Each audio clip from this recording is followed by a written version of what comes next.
here we are. We're back in the garden here. Take a look. There's lots going on in the garden. In fact, take a look at that view right down there. The lots of nasturtiums, boards down there, geraniums, and it is a beautiful day to get out there in the garden.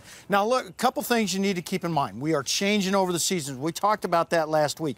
Let's talk a little bit more about what we're putting in our gardens. First off, take a look at a lot of our raised beds. We've been in raised beds out here, 4 by 12 foot raised bed, no wider than 4 foot, because of the fact that we want to be able to reach across the garden and not step in the garden and cause compaction. But let's talk a little bit about corn. A lot of people like to grow corn. It takes a lot of fertilizer. The other thing about corn is you've got to plant corn in blocks, and they have got to be almost solid blocks of corn. Why?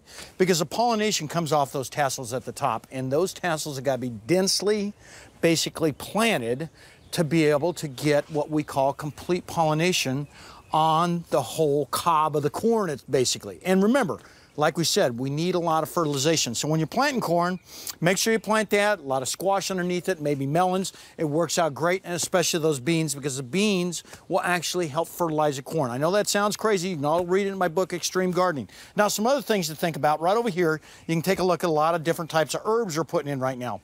You got some sages here. You got the sweet herb. And basically, this is an interesting herb. We talk about this a lot of time. You can see this guy right down here. This is stevia, and you hear about it more and more. It does grow out here in the valley, and it will grow until our hot summer months.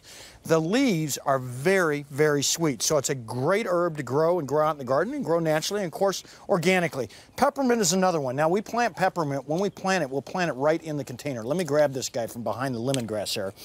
But when you're planting peppermint, if you don't have it in a controlled type situation, folks, you are going to have a problem. So plant it inside a pot, then down in the ground, and that way you're going to have it under control so it doesn't spread out and take over everything. One last thing, it loves water. So if you got one of those areas, maybe where your air conditioner is actually trying to, vent off the water. Tess, I know you got probably a wet spot in your yard.